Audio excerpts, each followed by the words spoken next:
Hi guys, welcome into today's session on looking at all the scriptures, difficult scriptures, how can we deal with them.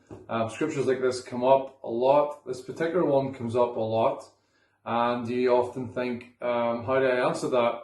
This particular one is one I'd heard many times mentioned over the years, and I thought, for many years I thought there was nothing really I could say because what the claim was made, the evidence was there, if you like, possibly. The claim goes like this, and this question was asked of someone about a week or two ago, and it was put up, and I've been dealing with it essentially.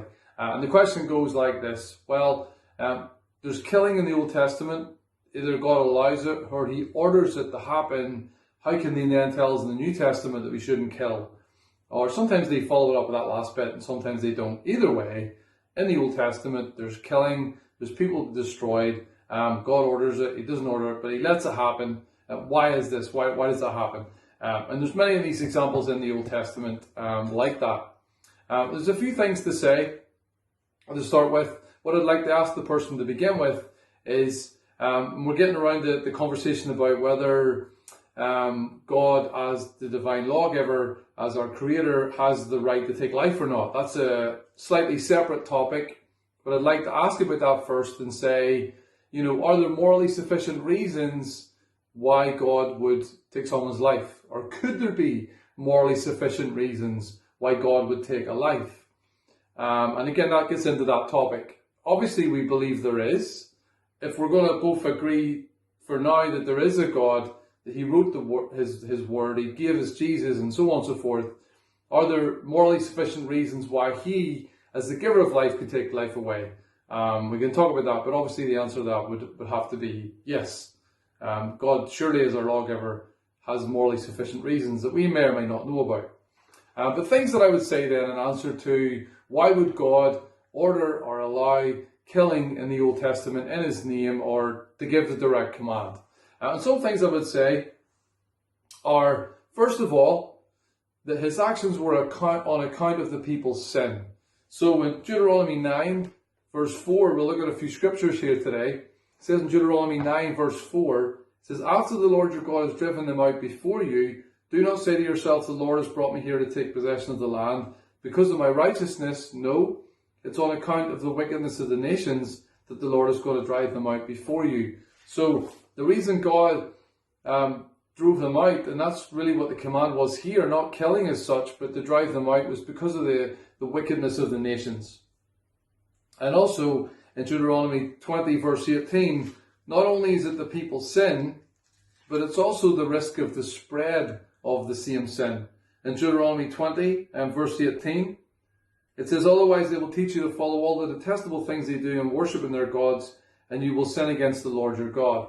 So again, not only are these people sinning, but there's a risk of the sin spreading as well. So, what God was doing in His actions was dealing with sin, but He was serving justice in a lawless place.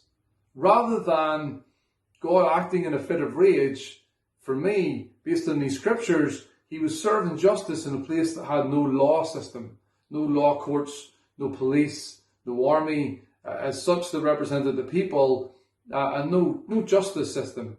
So God was serving justice in a lawless place rather than acting in a fit of rage. There was a reason behind His actions. The second thing to say is that everyone was given a chance to repent. Everyone was given a chance to flee, to escape, or to change their ways, more importantly, which is like what we've been given. Deuteronomy 20, verse 10, just before the one we looked at, it says, when you march up to attack a city, make its people an offer of peace. If they accept and open their gates, all the people in it shall be subject to forced labour and shall work for you. So we get into slavery, that's another one.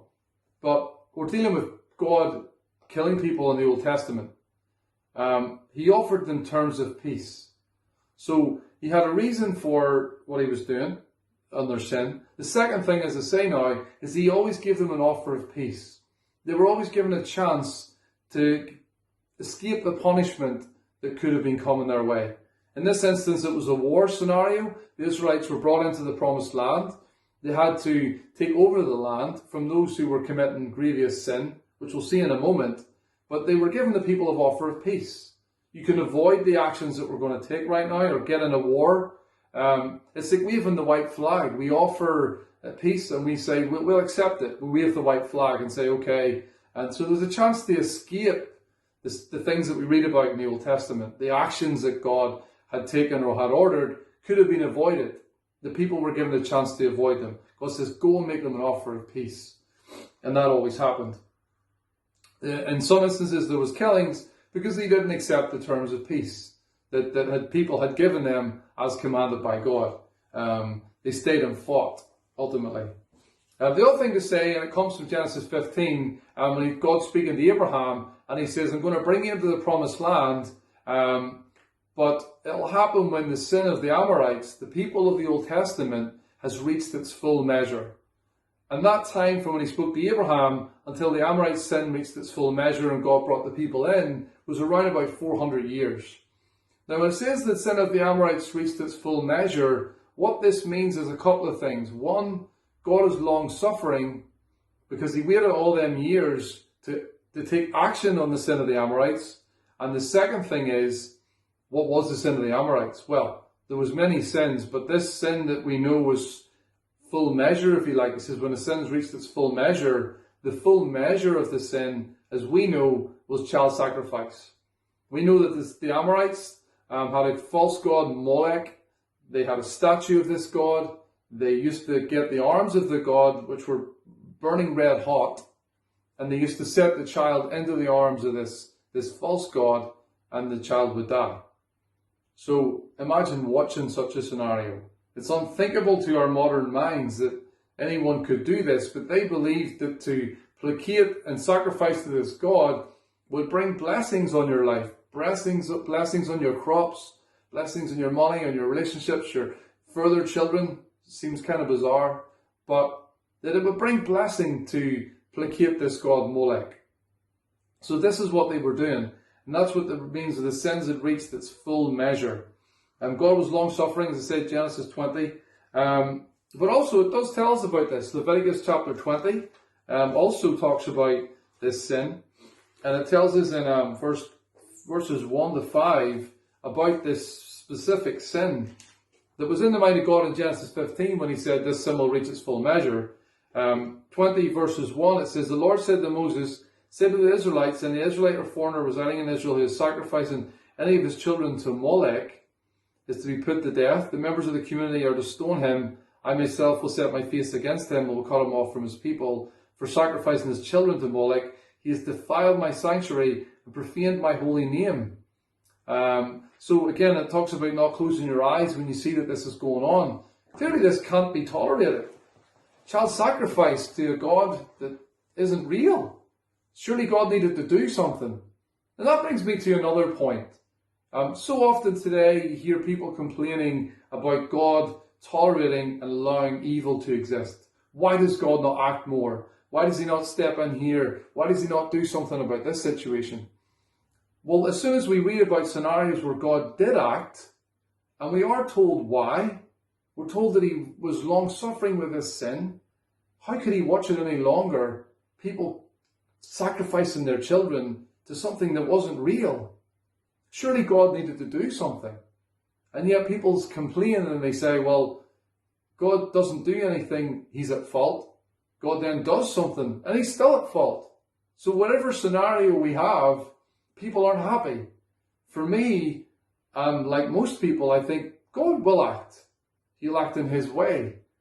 And we just need to understand it again in this scenario. Why would God sort of order or and tolerate killings in the Old Testament or tell the people to go and deal with the inhabitants of the land like this? Well, again, today we see it was on account of their sin, on account of their wickedness, and on account of the spread of this sin, which God didn't want to see. The second thing is everyone was given a chance to repent, a chance to change, a chance to escape this punishment. Everyone was given that opportunity first. And it was the ones that were killed were the ones that stayed and fought. And the third thing is God was long suffering. He was long suffering, and the sin that had reached its full measure that he was dealing with was child sacrifice. So Again, just some thoughts on this today. If you have any comments on this, please drop me any comments. If you'd like and just subscribe to the YouTube channel, that would be helpful. Thanks for tuning in today, and with you all again very soon.